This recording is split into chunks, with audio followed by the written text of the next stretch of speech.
What's up guys? Nandito tayo ngayon sa tindahan para interviewin ang isang tao na mahalaga rin sa akin. Which, mag-ano ng subject natin na ang content kasi natin ngayon is magtatanong tayo kung ano ba talagang kahalagahan ng isang tao sa buhay natin. So, yun guys. Papakilala ko sa inyo mamaya. Okay. Yun guys, ang tatanungin natin is mahalaga nga siya sa atin at ipapakilala ko siya sa inyo ngayon. Nga po pala si Franz Andre Garciano, ang isa sa pinakamahalagang tao para sa kanya. So, napakaganda naman na introduction na yan. So, may tatanong ako sa iyo na 6 questions. Bali 6. Unang-una, okay, magtatanong na ako Ready ka na ba? Ready. So, ayun, para sa unang question natin, gaano ba kahalaga si God para sa iyo? Gano'n ba kahalaga si God para sa akin? Unang-una siya yung gumawa ng lahat ng bagay dito sa mundo. At pangalawa, siya yung kumbaga parang center ng pag-ibig natin sa lahat ng tao. Unang-una sa pamilya, sa ating kaibigan, sa ating loved ones, hanggang sa ating sarili. Kasi siya yung may hawak sa lahat Kumbaga siya yung magiging pundasyon ng ating buhay. Ayun lang. Yun, thank you so much sa magandang sagot. Yun, para naman sa pangalawang tanong natin, gaano ba kahalaga sa iyo ang iyong pamilya? Gaano ba kahalaga sa akin ang aking pamilya? Kasi sila yung nagluwal sa akin. Isa sa mga nagtaguyod sa akin hanggang makarating ako ngayon dito sa present. At sila pa rin yung magsusuporta sa akin hanggang sa pagtanda ko. At ipipave ako sa kanila yun. Kasi siya yung siya yung binigay sa akin ni God na para maging maalis sa buhay. Thank you. Yun, thank you very much. Dahil ang gaganda talaga ng mga sinasabi mo. So, isang tanong para naman ma-clear natin lahat. Gaano ba kahalaga sa iyo ang sarili mo? Sa ngayon kasi meron naman na minsan naisip nila hindi daw mahalaga ang sarili nila. Saka ano yung mapapayo mo para sa mga taong nag-iisip na hindi sila mahalaga, hindi sila kamahal-mahal? Ayun, ano yung masasagot mo doon? So yun ang masasabi ko lang, una muna sa aking sarili. Para sa akin, mahalaga yung sarili ko kasi lahat maapektuhan pag pinabayaan mo yung sarili mo. Unang-una si God kasi siya yung may bigay ng buhay sa ating sarili. Pangalawa yung pamilya mo. Kumbaga yung pag-aaruga nila sa iyo, mawawala yun kung hindi mo pagbubutihan yung sarili mo. Ang maipapayo ko naman sa mga nawawala ng pag-asa sa kanilang sarili, isipin nyo lang kung saan tayo nagsimula, kung sino yung nagawa sa atin, sino yung nag-aruga sa atin. Unang-una yun nga si God. Kasi bigay lang naman sa atin yung sarili natin Hindi natin dapat wala ng pag-asa dahil siya yung mismong pag-asa. Salamat po. Thank you. Ang galing talaga sumagot ni Sir. Ay, ni Sir. Ikaw pala yun. Sorry naman, di ba? Ayan. Okay. Dahil ang ganda talaga ng mga sagot mo, dadagdagan natin yung mga tanong. So, ayan naman. Dahil nabanggit na natin yung pamilya, yung sigad, at sarili, syempre, yung mga nakapaligid naman na sa atin, katulad na lang ng kaibigan. Paano mo ba nasasabi na mahalaga at gaano ba kahalaga sa iyo mga kaibigan mo? Siguro ano yung kahalaga sa akin ng aking kaibigan. Siguro sila rin yung nagbibigay sa akin ng kasiyahan. Kasi sa mga bagay na parang mga bonding, kahit hindi naman siguro sila makasupport sa financial at sa mga problema, okay lang. Kasi pwede mo silang lapitan para sa mga bonding.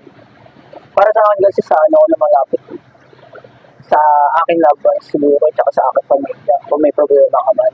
Siguro kahit di mo nalapitan yung kaibigan mo dahil may mga sarili-sarili silang problema. Thank you. So paano mo nasabi na mahalaga rin sila? Mahalaga sila kasi sila yung parang kapatid na natin. Turingan nga natin sa kanila kapatid Kaya pag nagsisisi tayo pag may ginawa tayo sa kanila na hindi maganda. Ayun nga.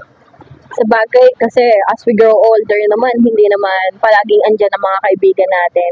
So, kaya mo na rin nasasabi na loved ones at pamilya lang yung talagang mas nakakaintindi sa'yo at saka yung sarili mo. Saka si God, syempre.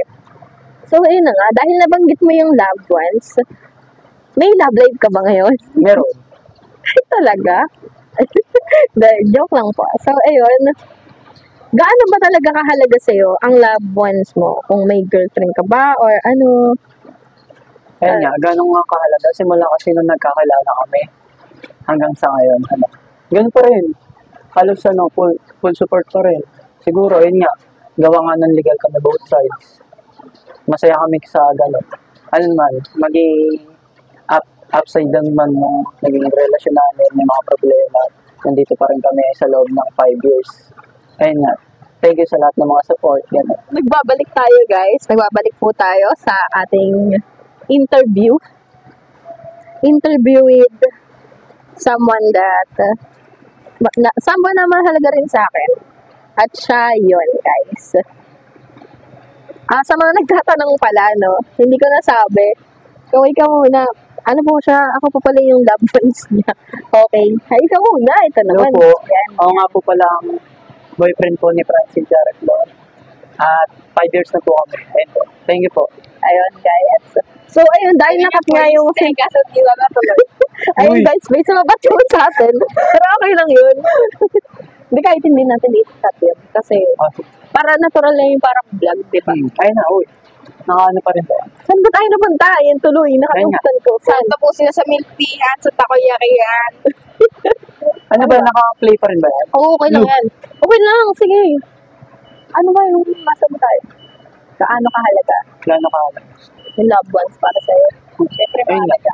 Tapos, Tapos ayun. na yun, di ba? 1, 2, 3, go. So, ayun nga, dahil nabanggit ni Sir kanina yung, ayun ni Sir, nabanggit niya na aking loved one na 5 years na nga po kami at so yun, anong ma-advise mo para sa mga starting pa lang na mag-couples? Paano ba sila talaga, ano ba yung magpapatagal sa kanila? Siguro yung mga advice ko sa kanila, isipin nila na magpakalala muna sa both sides sa kanilang pamilya. Kasi mahirap na ganun. Wala kang kasiguraduhan kung sino yung kasama ng loved ones mo o jowa, boyfriend, girlfriend. Kasi mahirap yung ganun eh. Wala man na makakontak in case of emergency, gano'n. So yun nga, dahil nabanggit mo no, na 5 years na tayo, counting, di ba? Uy, tumawa ka naman. Ano ka ba? Parang hindi ka masaya sa akin. Oo, bro. Okay na naman yan. Okay lang. Okay. Kasi nga, kasama sa vlog yun. Natural nga lang tayo, parang impromptu nga, di ba? So, yun, dahil nga 5 years na tayo, ano mga advice mo sa mga bagong mag-couples na para tumibay rin yung relasyon nila at magtagal, di ba? Siguro yung mga advice ko sa kanila, ayun nga, yung legal, dapat legal muna sila sa both sides. Tapos, para magkaroon ng kasiguraduhan kung sino yung kasama nila. Hindi mo alam kung sino nga yung kasama mo kung hindi man dumaan doon sa legal.